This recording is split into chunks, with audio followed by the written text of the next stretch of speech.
আজকে অর্থাৎ 2025-এ ধনু রাশির জন্য এমন কিছু ভবিষ্যৎবাণী নিয়ে আমি হাজির হয়েছি যেগুলো জানা থাকলে আগামী দিনগুলিতে ধনু রাশির মানুষেরা সঠিক দিশাতে পথ চলতে পারবে। এবং এই ভবিষ্যৎবাণীটি দেবগুরু বৃহস্পতি, শনি মহারাজ ও রাহুদেব ও কেতু এই চারটি গ্রহ এবং উপগ্রহ ও ছায়াগ্রহগুলির অবস্থানের উপর ভিত্তি করে তৈরি করা হয়েছে। জ্যোতিষশাস্ত্রীয় রাশিচক্রের নবম হলো এই ধনু রাশি। ভাগ্য নিয়ন্ত্রণে এর গুরুত্ব অনেক বেশি। মঙ্গল, রবি ও বৃহস্পতির শুভাশুভ বল সাপেক্ষে এই রাশির জাতক জাতিকাদের মধ্যে বিশেষ প্রতিভা অনেকটা লক্ষ্য করা যায়। ধনু লগ্ন হোক বা ধনু রাশি হোক, যে কোনোভাবে নিজেকে প্রতিষ্ঠিত করতে এদের বিশেষ চেষ্টা থাকে এবং এরা প্রচুর সুযোগও পান। জন্মকালে বৃহস্পতি, মঙ্গল ও রবির অনুকূল না হলে উন্নতির পথে বাধা আসে। সংসার জীবনে তাদের কোনো না কোনোভাবে অশান্তি বা দুঃখ পাবার আশঙ্কা বেশি থেকে যায়। এমনকি টাকা কড়ির অভাব না থাকলেও তাদের হৃদয়ে কোনো না কোনোভাবে এই ধরনের অভাব বোধ থাকে। বিবাহিতদের পত্নী অর্থাৎ সন্তানের জন্য কোনোভাবে দুঃখ পেতে হয়, অথচ তাদের মধ্যে স্নেহ মমতার আধিক্য বেশি থাকে। পরকে আপন করে নেওয়ার শক্তি তাদের মধ্যে প্রচণ্ড পরিমাণে লক্ষ্য করা যায়। চন্দ্র এবং বুধ অনুকূল থাকলে সৃষ্টিধর্মী কাজে তাদের সুনাম অর্জন করতে পারেন এবং মহৎ কোনো কাজে তারা স্মরণীয় হয়ে থাকতে পারেন। রবি, মঙ্গল এবং বৃহস্পতির অবস্থা যত ভালো হবে, খ্যাতির গণ্ডিও তত বিস্তৃত হবে। ধনুরাশির আদর্শবাদী, পরিশ্রমী ও দৃঢ়চেতা হলেও স্নেহ ভালোবাসার দুর্বলতা তাদের মধ্যে থাকে।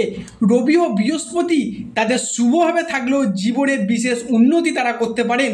আবার বুধ এবং শুক্রের প্রভাব বেশি হলে স্নেহ ভালোবাসা ও পুরুষের পক্ষে নারীর প্রতি আসক্তি অনর্থ ঘটাতে পারে। সাহিত্য, শিল্প, আইনবিদ্যা, অধ্যাপনের কাজে তারা বেশি উপযুক্ত থাকে। এদের মধ্যে মূলা, পূর্বাষাঢ়া এবং উত্তরষাঢ়া এই তিনটি নক্ষত্র রয়েছে। বিশেষত পূর্বাষাঢ়া নক্ষত্রের মধ্যে নিজেকে ছড়িয়ে দেওয়ার একটা জ্ঞান বিজ্ঞানে আসক্তির লক্ষণ এবং উত্তরষাঢ়ার মধ্যে রয়েছে নিজেকে প্রাধান্য বিস্তারের মনোভাব। এই রাশির জাতক জাতিকাদের মধ্যে অজানাকে জানার, অচেনাকে চেনার, উপলব্ধি করার আকাঙ্ক্ষা থেকেই থাকে। জাতক অন্যায় সহ্য করতে পারে না, কটু সত্য কথা বলার জন্য অযথা শত্রু সৃষ্টি হয়। অত্যন্ত আত্মাভিমানী এবং সাহসী হয়ে থাকে এই রাশির জাতক বা জাতিকারা। এবং এই রাশির জাতক বা জাতিকারা অপরের দ্বারা নিজের কাজকে শেষ করতে চায়, তাই অনেক সময় বদনামেরও মুখোমুখি হতে হয়। ধনু রাশি বা ধনু লগ্ন কালপুরুষের রাশিচক্রের নবমতম সন্তান হলো ধনু। দেবগুরু বৃহস্পতি প্রাপ্ত প্রথম অবতার মহারাশির নবম ভাবের অধিকারে ধনুর জন্ম। তাই বাবা মায়ের ভালোবাসার প্রতি কাঙাল হয়ে থাকেন এই ধনুরাশির মানুষগুলি। জয় কর্ণফল দাদা শনি মহারাজের জয়, জয় অঞ্জলি পুত্র মহাবলী বজরং বলী হনুমানজির জয়। আজকে আমাদের ABVT অ্যাস্ট্রো বাংলা বাস্তু টিপস ইউটিউব চ্যানেলে আপনাদের সকলকে স্বাগত জানাই। আশা করি আপনারা সকলে ভালো আছেন এবং সুস্থ আছেন। নবযৌবনের প্রতীক হলো ধনু রাশি। ধনু রাশির মানুষেরা কখনোই থেমে থাকে না। সময়ের সাথে তাল মিলিয়ে সঠিক সময়ে সিদ্ধান্ত নিতে পারলে ধনু রাশির মানুষেরা হন সবথেকে বেশি সফল এবং রাজার রাজা। ধনু রাশির মানুষেরা বুদ্ধির থেকে ক্ষমতাকে বেশি গুরুত্ব দিয়ে থাকে।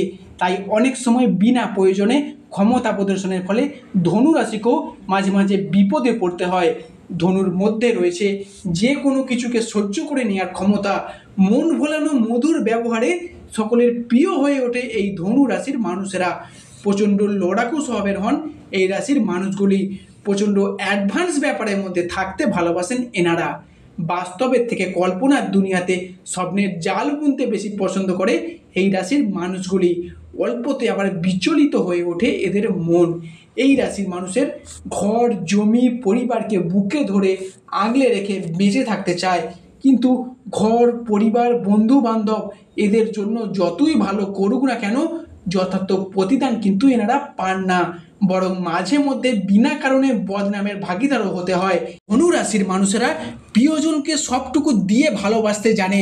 যেহেতু এটি জলতত্ত্বের রাশি, তাই এনাদের মধ্যে রয়েছে লড়াই করার একটা প্রবল ক্ষমতা বা মেন্টালিটি, বা কোনো কিছুকে করবই, করে দেখাবই, এরকম একটা ভাব লক্ষ্য করা যায়। এই ধরনের মানুষেরা আত্মসম্মানকে বিশেষ গুরুত্ব দেয়, অন্যের উপকারে সর্বদা এরা ঝাঁপিয়ে পড়ে। তাই আজকে আমাদের আলোচনার বিষয় হলো নতুন বছর অর্থাৎ 2025 সালের 14ই এপ্রিল অর্থাৎ বাংলার পহেলা বৈশাখ 1432 সালের মধ্যে ধনু রাশির জীবনে কেমন ভালো মন্দ কাটবে বা কেমনই বা ফলাফল বয়ে আনবে তা আজকের ভিডিওতে আমরা সেটা জানাবো। সব কিছু সহজভাবে সরলভাবে সবিস্তারে আলোচনা করাই হলো আমাদের ভিডিওর মূল উদ্দেশ্য। কোনো রাশির সারা বছরের ফলাফল জানতে গেলে প্রথমে সেই রাশির সাপেক্ষে গ্রহদের গোচরগত অবস্থান অবশ্যই আমরা জেনে নেব। যে গ্রহগুলি সব রাশিতেই বেশিরভাগ সময় ধরে অবস্থান করে থাকে সেই গ্রহগুলি রাশিগত বিচার জানা খুবই জরুরি। তাই আমরা প্রথমেই ধনুরাশির সাপেক্ষে দীর্ঘমেয়াদী গ্রহগুলির গোচরগত এবং অবস্থানগত আমরা জেনে নেব। প্রথমে জানব দেবগুরুর বৃহস্পতি সম্পর্কে। দেবগুরু বৃহস্পতি প্রত্যেক রাশিতেই 1 বছর 7 মাস করে অবস্থান করে। বৃহস্পতিদেব ধনুরাশির সাপেক্ষে 2025-এ অর্থাৎ জুন মাস পর্যন্ত এবং দেবগুরু বৃহস্পতিদেব পঞ্চমপতি ও অষ্টমপতি হিসেবে দৃষ্টি প্রদান করছে। পঞ্চমপতি হিসেবে বৃহস্পতিদেবের নবমভাবে প্রবেশ ধনুরাশির জন্য খুবই লাভজনক। বৃহস্পতিদেবের ধনুরাশির প্রথম, চতুর্থ এবং নবমভাবে অবস্থান করবে।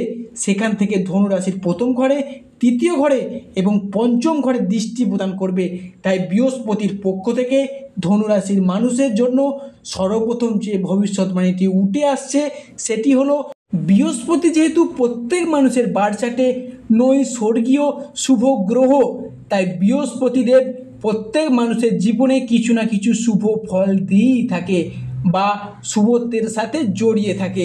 তাই বৃহস্পতিদেবের মতো এমনই একটি গ্রহ যখনই আপনার রাশিতে পা দেবে তার ফলে আপনি যে অসফলতার মধ্যে দিয়ে যাচ্ছিলেন, কিছু করে দেখানোর দিক থেকে শুভ ফল পেতে ব্যর্থ হচ্ছিলেন এবং কিছু কাজ করছেন কিন্তু শেষ মুহূর্তে গিয়ে সেটি আটকে যাচ্ছে, বা আপনি কোনো পরিকল্পনা মাফিক কাজ করতে চাইছেন সেটি করতে পারছেন না, বারে বারে ব্যর্থতার মুখে থুবড়ে পড়ছেন, সেই সমস্ত দিক থেকে আপনাদিকে এবার ভীষণভাবে রক্ষা করবে এবং শুভ ফল দেবে।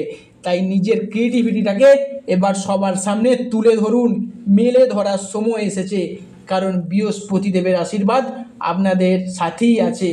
বৃহস্পতিদেবের পক্ষ থেকে ধনুরাশির মানুষের দ্বিতীয় যে ভবিষ্যৎবাণীটি উঠে আসছে তা হলো বৃহস্পতি আমাদের জ্ঞান, আমাদের ধর্ম, আধ্যাত্মিকতা, আমাদের প্রজ্ঞা, গুরুজনদের প্রতি সম্মান, ভক্তি, শ্রদ্ধা ও বাবা মায়ের সাথে সুসম্পর্ক, অর্থ ইনকাম, অর্থ প্রাপ্তি, সন্তান লাভ, সন্তান প্রাপ্তি, অর্থ সেভিংস, আমাদের দীক্ষা গুরু, আমাদের পথ প্রদর্শক সব কিছুই হলো স্বয়ং বৃহস্পতিদেবের হাতে।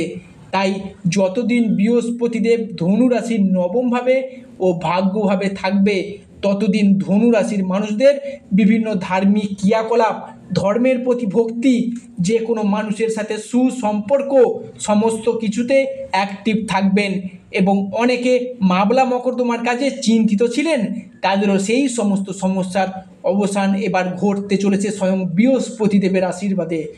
বৃহস্পতিদেবের পক্ষ থেকে পরবর্তী যে ভবিষ্যৎবাণীটি দেখা যাচ্ছে সেটি হলো ধনুরাশির পঞ্চমপতি, তৃতীয়পতি এবং চতুর্থপতি হিসেবে বৃহস্পতিদেব ধনুরাশির নবমভাবে অবস্থান করছে। জ্যোতিষশাস্ত্র অনুযায়ী ভাবপতি যদি ভাবকে দেখে তাহলে ভাবের অবশ্যই বৃদ্ধি ঘটে। এখানে ভাগ্য পঞ্চম উচ্চশিক্ষার প্রতি এবং অষ্টম গবেষণার প্রতি হয়ে বৃহস্পতিদেব ভাগ্যভাবে বসছে, উচ্চশিক্ষার পদে শুভ দৃষ্টি প্রদান করছে এই 2025 সমগ্র সালটি জুড়ে। তাই এই সময় তরুণ প্রজন্মের মানুষেরা কোনো উচ্চশিক্ষা বা কোনো গবেষণার প্রতিশিক্ষা বা কোনো জায়গায় মনোনিবেশ করে থাকে তাহলে ধনুরাশির লগ্ন বা ধনুরাশির মজবুত ভাগ্য নির্ধারণে সেটি সহায়ক হবে এবং উচ্চশিক্ষা বা চাকুরির জন্য আপনাকে বাড়ির বাইরে অর্থাৎ বিদেশ যাত্রার সুযোগ আসতে পারে, সেটি আপনি হন বা আপনার সন্তান সন্ততি হোক। বৃহস্পতিদেবের পক্ষ থেকে পরবর্তী যে ভবিষ্যৎবাণীটি উঠে আসছে সেটি হলো বৃহস্পতিদেব পঞ্চমপতি হয়ে নবমে বসে নবম দৃষ্টি দিয়ে নিজের ঘর ধনুরাশিকে দেখছেন। তাই এই বছরটি ধনু রাশির জন্য বৃহস্পতিদেবের আশীর্বাদ বৃহস্পতিময় হতে চলেছে। বৃহস্পতিদেব এমনই একটি নৈসর্গীয়ভাবে নবম দৃষ্টি অমৃত সমান। ধনুরাশি হলো বৃহস্পতিদেবের প্রথম অবতার বা বৃহস্পতিদেবের আশীর্বাদগত প্রথম রাশি, এবং সেখান থেকে পঞ্চমভাবে দৃষ্টি প্রদান করছে। পঞ্চম থেকে আমাদের প্রেম, ভালোবাসা প্রভৃতিকে বিচার করা হয়। তাই যে সকল ধনুরাশির মানুষেরা অনেকদিন ধরে নিজের পছন্দের মানুষদের প্রেম নিবেদনের কথা, ভালোবাসার কথা ভাবছিলেন, তাদের জন্য এই সময় দুর্দান্ত সময়। তাই পঞ্চমভাবে বৃহস্পতিদেব যতদিন পর্যন্ত আপনার রাশিতে দৃষ্টি প্রদান করছে, সেই সময়ের মধ্যে আপনার প্রিয়জনকে মনের কথা বলে দিন। দেখবেন এই সময়ের মধ্যে মনের কথা বলে দেখবেন বৃহস্পতিদেবের আশীর্বাদে আপনার জীবনে নতুন পথ শুরু হবে।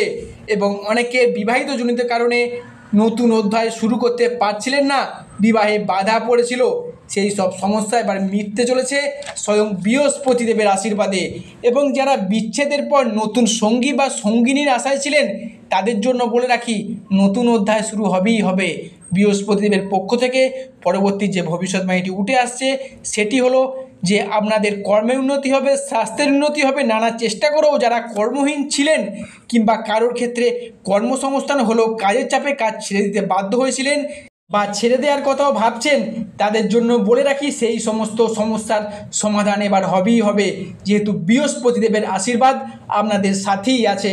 ভিডিওটি শেষ করবার পূর্বে আপনাদের আমি একটা কথাই জানিয়ে যাব, স্বয়ং শনিদেবের আশীর্বাদ পেতে কমেন্ট বক্সে শনি মহারাজের একটি নাম লিখে যাবেন।